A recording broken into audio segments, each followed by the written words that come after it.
In this video, I'm going to explain the basic mechanisms of inflation. Very simply put, inflation is when the average prices of goods and services in an economy increase.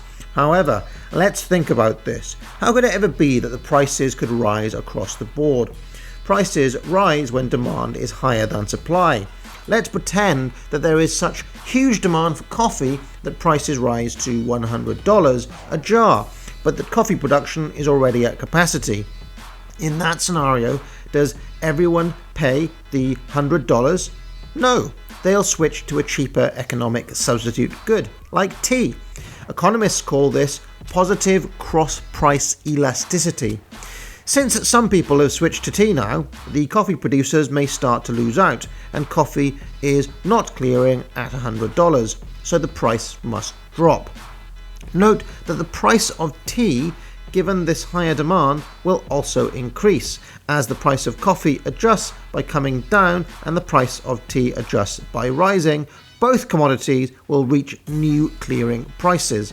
This is the real effect of competition, so unless there's a drastic increase in the total population, it's hard to see a scenario in which both tea and coffee real money prices rise simultaneously. And if you think this is just theoretical, in the real world here in the UK, as coffee sales rose, tea sales decreased. So let's ask again, how does inflation come about where prices rise across the board? Let's go back to our village from my last video, The Origin of Money. If you haven't seen it, I suggest going back and watching it now. So remember that in this village, gems had emerged as the natural commodity money used exclusively for exchange. And as things stand, there are 18 gems in this economy, and goods are selling for either 1 or 2 gems each. Now let's imagine that there's a good angel called the Britisher.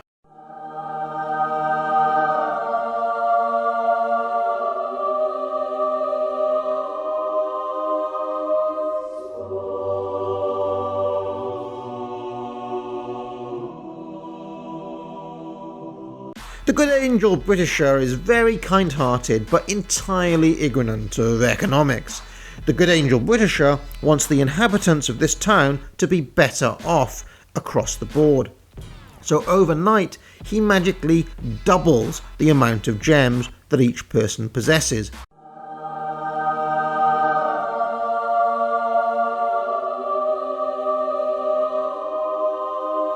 Very nice of him. But does he really change anything? You hardly need to know any economics at all to know that since the money supply has doubled, the prices in this village are also going to double. However, this doesn't happen straight away, so let's go back a moment and go through step by step to see how such price increases might come about. Now Mark, he wakes up early in the day after the good angel Britisher's gift and gets very excited to see his number of gems doubled. Being someone of extremely high time preference, he immediately trundles to Ruba's biscuit shop. Now of course, Ruba has no idea at all that the total amount of gems has doubled in the village, and so is still selling his biscuits at the old price.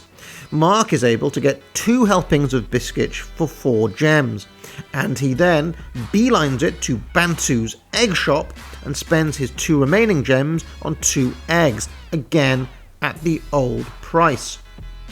Ruba, now flush with cash, also goes to Bantu's egg shop and buys up the remaining eggs.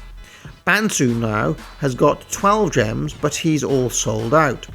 So when Liz, who had a lie-in that morning for whatever reason, turns up at 8:20 a.m, Bantu has nothing left to sell her. No more gems for Bantu and no eggs for Liz. Ruba, who is a very canny operator and he lives just next door, gets wind of this, and when Liz pops into his shop to see if he has any biscuits left to sell, Ruba slyly offers his eggs up for sale too. But since eggs are now scarce, given that Bantu has sold out, Ruber charges double the price. He also, by this point, sensing that there is extra cash floating about in the system, chances his arm on doubling the price of the biscuits too. And since Liz needs to eat and she has no other choice, she spends her 6 gems on a portion of biscuits and an egg. And so we get to the point where prices have doubled. Now, let's just review what's happened here. Ruber ended up with quite a lot of stuff, Bantu ended up with 12 gems, and as things stand, Liz and Mark have both the items they bought and the unsold stock of their shops, which we haven't seen. Let's convert everything here to gem values at the new inflated prices.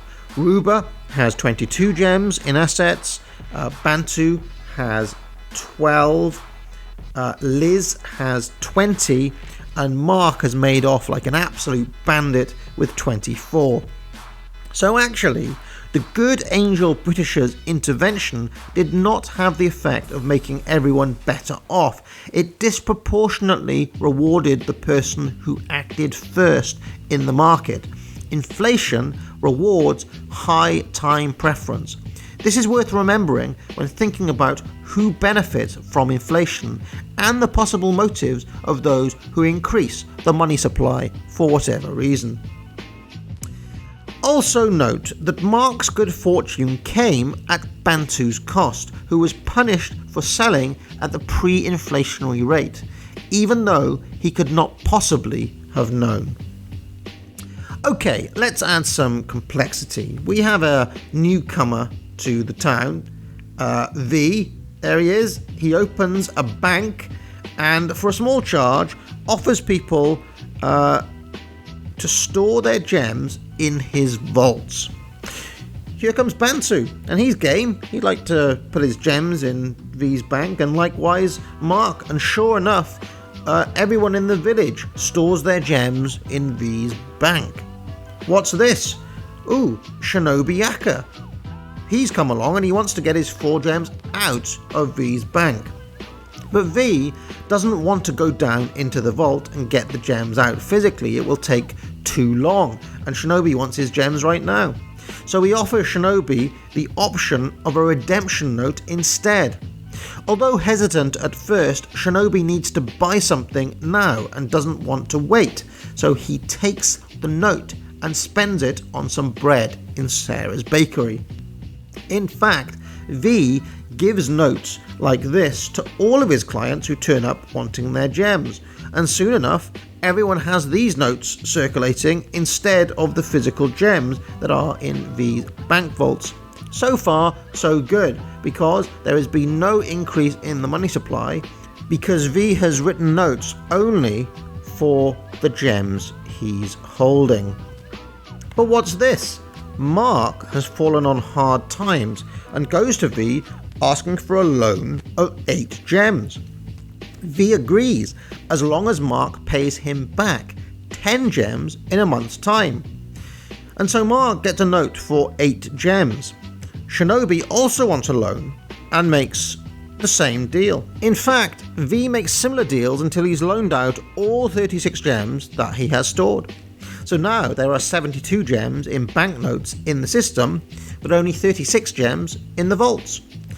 So now, out in our village, we effectively have a total money supply of 72 gems. And so, of course, just as before, the money supply has doubled. The prices in the economy will double. So this is one way in which inflation can happen. Banks can loan more money than they are physically holding using credit notes.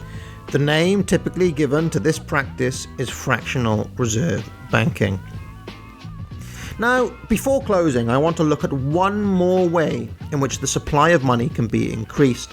Let's pretend that V, having grown rich and powerful as a banker, declares himself king of this village, and the other people accept it. He is now effectively the government, and his bank becomes the official central bank of this village. That is, V is now officially in charge of the money supply. He wants to build some roads, and so hires an out-of-town contractor to build one for him in exchange for a note of 16 gems. Of course, it doesn't actually matter by this point if V has got those 16 gems in his vaults or not. He just writes the note anyway. And since it is 8 a.m. before working on the road, our contractor hightails it to Ruber's biscuit shop to blow his earnings on biscuits. Now, Ruber has a note for the 16 gems, and of course the total money supply has risen from 72 gems in notes to 88 gems in notes. And so there is more inflation. The total money supply has increased, and now everyone marginally increases their prices to adjust to the new money supply. Note that here the contractor managed to get his biscuits at the old price, and Ruber ultimately was shortchanged. And that's inflation. Now get out. And a very special thanks to Sir Percy Blakeney, the Crimson Satyr, the Ambivalent Onion, Andy Swainson, Bailey Inaurora, David Vercherche, Christopher Scholholm, Natural Rights, Binary Surfer, Holy Spatula, Hornito Jones, Kazga, Michael Tynan, Time Stealer, Toyotomi Ami, Tragic Vision, William Angus, Blake Barrows, and Edward Darragh.